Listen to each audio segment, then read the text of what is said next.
Bismillahir Rahmanir Rahim. Alhamdulillahi Rabbil Alameen. Wa sallallahu wa sallam ala Sayyidina Muhammad wa alihi wa sahbihi wa tabi'ina lahum bi ihsan ila yawmiddin wa alayna ma'ahum wa fihim bi rahmatika ya arhamar rahimin. Continuing this lesson in Safinatul Najah, the ship of salvation. This is our 20th lesson. This is lesson number 20. And we are continuing to discuss conditions for wiping over footgear, al-khuffayn. In our last lesson, we mentioned that it is permissible for a non-traveler for 24 hours and a traveler for 72 hours to wipe over footgear with a specific description, with specific conditions. We covered the first two of those conditions, and we will continue with the remaining conditions.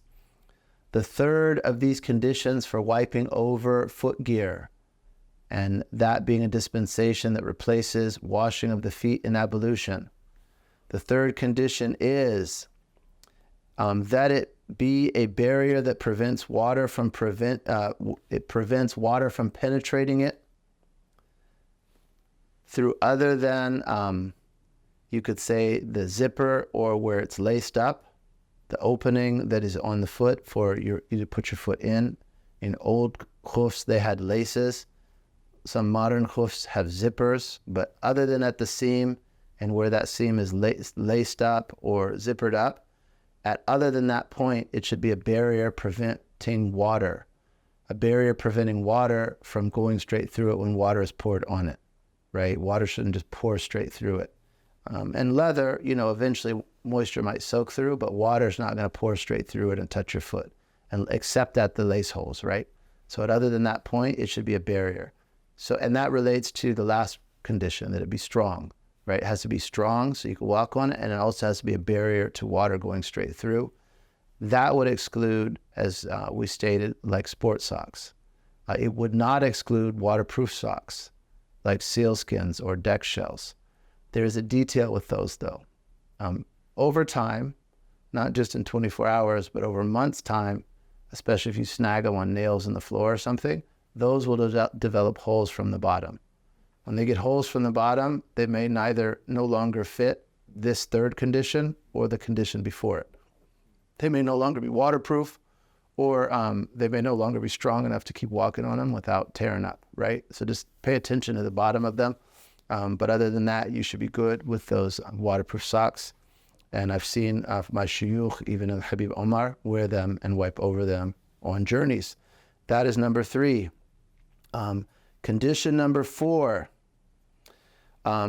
is that the footgear be pure, meaning free from legal filth or an-najasa, and also pure itself. It may sound somewhat absurd, but if someone were to have a khuf made out of pig leather, they couldn't wipe over it, right? Because pig leather is impure. It's actually quite common in footgear. Pig leather is actually quite common in footgear. So it should be pure. The footgear should be pure. Some of us might have boots that we wear in certain climates in the winter. Personally, the brothers and I go hunting, and especially you're all day in the woods, you don't want to be taking off your shoes, your boots, and washing your feet. It's cold. It might even be snowy. So we just, keep your footgear pure, and then you can wipe over it. You can wipe over boots, other types of footgear that fit the rest of these conditions, as long as those things are pure. The footgear is pure. The 5th condition is that it covers the area that is obligatory to wash from all the directions except the top, right? It covers the area that is obligatory to wash except from the top. So that means from the sides and beneath, it has to cover the area that you're obliged to wash, which is the foot up to and including the ankle bone, and just slightly beyond the ankle bone, right? That's what we are obliged to wash. The foot up to including the ankle bone and slightly beyond, that's obligatory to wash. So it has to cover all of that area. So it can be low tops, right? It has to be high enough, like a tall boot or a tall sock. Nowadays you have, the young people become fashionable to wear very short socks. Those will be excluded for other reasons as well, but that's an example of footgear that's not high enough. If there were leather that was cut down low, it would be it might be pure, strong enough, prevent water, but it doesn't cover all the area that's obligatory to wash. That wouldn't fulfill the condition. It has to cover all the area that's obligatory to wash from the sides and beneath, excluding the top.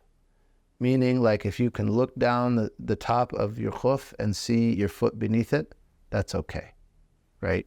And for the obvious reason that you almost wouldn't be able to put it on if it didn't cover that, unless it was a flexible material. And the hoofs in the past were not flexible. They were leather. They weren't like a stretchy material. Or we could say they were soft, but not, not like a stretchy waterproof sock is now. So that is a condition. That is condition number 5. Condition number 6 is that the person wearing this footgear, these hoofs or khuffain, not be placed in a state of major ritual impurity. What is major ritual impurity? It's what requires ghusl. So if someone were to be wearing hoofs and, for example, have intimate relations between the spouses wearing hoofs, and that's an strange hypothetical circumstance. But let's say somebody was that lazy that they did that. And then they said, okay, well, now I don't have to wash my feet in ghusl because I have hoofs on. Incorrect. Once you are placed in a state of major ritual impurity, your hoofs are no longer valid to wipe over. And I understand the scenario is somewhat unlikely, and the jurists state unlikely scenarios. Believe me, someone will figure that out and ask about it, or has asked about it. That's why it worked. It worked its way into the books. That is 6. 7. That none of the obligatory area be exposed. That none of the obligatory area, and it might be better to translate that, become exposed. How is that? Like if you got a rip in it. I'm wearing hoofs. I got a seam burst. And you can see my foot. Oh, no problem. I'm just going to sew it back up without taking it off. Can I keep wiping over it? No. Why? Because some of the obligatory area became exposed while you were wiping over it, so it's no longer valid to wipe over. You broke that condition. And the 8th condition is that it not be unzipped, even if none of the obligatory area became exposed. And the jurists, and what's specifically in the book, is that it not be unlaced, right? Because their hoofs were laced up. I've never seen laced up hoofs. I have seen laced up moccasins, and I've also seen other laced up footgear. So if you're wearing footgear that fits these conditions, and you have it laced up or zipped up so that it encloses your foot, if you unlace it, even if your foot doesn't become exposed, that invalidates the conditions. It has to remain laced up or zipped up while you are wearing that footgear that you're going to wipe over. So with these 8 conditions, footgear fitting these 8 conditions has the ruling of what is called in the Sharia el-khuffain, right? And those were leather socks that the Prophet ﷺ and the companions wore that were well known to them. And that is a dispensation narrated in many hadith by many, many Sahaba. The wiping over of khuffain, or leather socks, which Sheikh Nuh Keller translates as footgear. Footgear fitting those descriptions, or this description that we just listed, and this lesson and the lesson that preceded it, one may wipe over it as a dispensation instead of washing the feet. So when you come to the place of the feet in ablution, and you're wearing footgear with this description, and you fulfill these conditions, you put it on after complete purity. It itself is pure, it's strong, it prevents water, none of the obligatory areas exposed, and so on. You may wipe over some portion of the top of that footgear. And wiping, again, means water, or more specifically, moisture reaching it. It doesn't mean water running over it, as is the case of your feet. It means moisture reaching it. So if I were to just moisten my hands, and if we were to say my left hand is my khufs, my right hand is moistened, the way you wipe it is you wipe the top like that in lines, and a little bit of moisture, but just a tiny portion of the top would suffice. If I just put one little tip of my finger and wiped a little bit of the top of the obligatory part, right, between the toes and the arch of the foot up to just beneath the ankle bone. I just wiped a little bit of the top of the khuf. That is sufficient. And that alleviates me from having to wash my feet.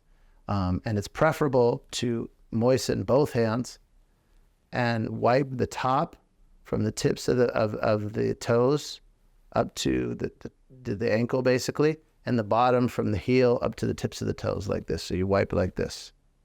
And that's recommended. Any portion of the top of the khuf, not the bottom of the khuf. Right, the bottom of the khuf does not fulfill the obligation. It is recommended, however, wiping the top of the khuf is what fulfills the obligation, some portion of the top of the khuf. That dispensation lasts for 24 hours from the end of what caused your ritual impurity, in the case of someone who is not a traveler, and it lasts for 72 hours after that point for the case of a traveler. So let's list a scenario of khufs to demonstrate this.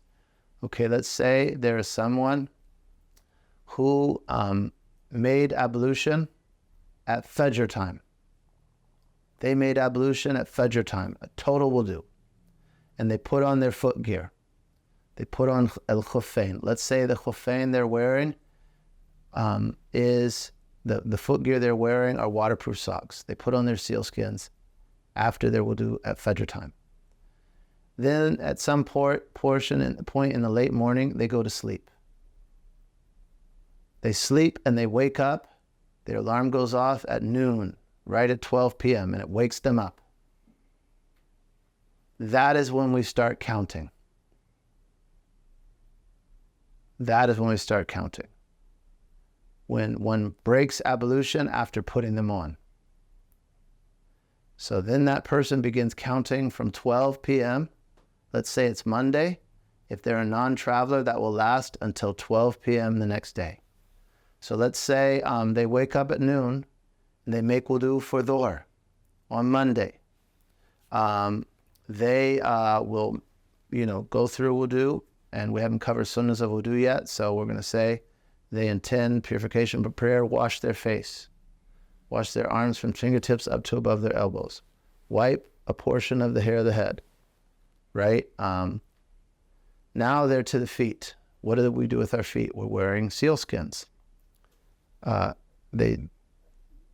Let's say we're just doing obligations. They dip their finger in water and wipe over a little bit of the top of the khuf in the obligatory area of the foot. And that accomplishes the integral of the feet. And instead of washing the whole feet up to and including the ankle bones, all they have to do is wipe some portion of the top of the khufs. So that is wiping over khufs. For a more lengthy treatment, you could read that section of Reliance of the Traveler. You'll find some other details and scenarios mentioned there.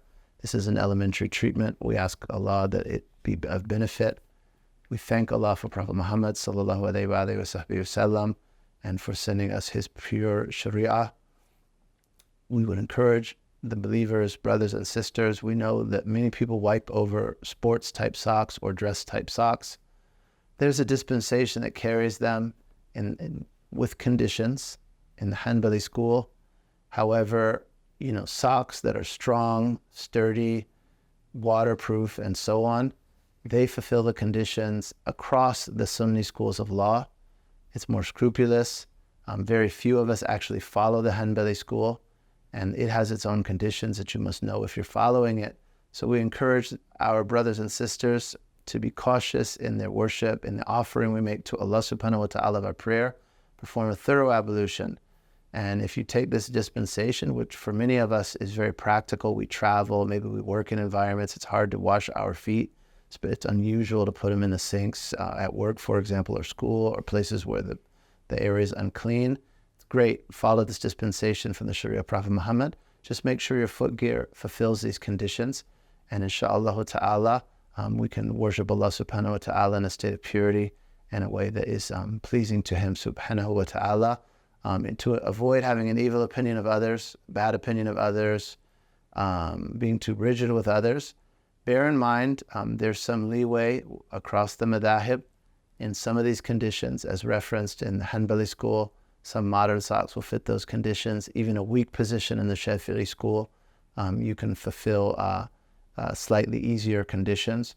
So there are some dispensations for others. For ourselves, let us be strict, but still be gentle with the believers. And don't run and tell everyone, oh, your prayers are invalid because you're doing this. You've got to make up years of prayers. That would tend to discourage people, but rather teach oneself, the members of one's household, and others to properly apply this dispensation and strictly apply with caution this dispensation by wearing suitable footgear, inshallah ta'ala. But don't be too hard on the believers. There is some room and some dispensation, especially as it pertains to past actions. It's a mistake to go tell the common Muslim that their worship is invalid. Instead, you should teach them the way to do it validly and encourage them to do that moving forward. Wa sallallahu ala Sayyidina Muhammadin wa alihi wa sallam, walhamdulillahi rabbil alameen.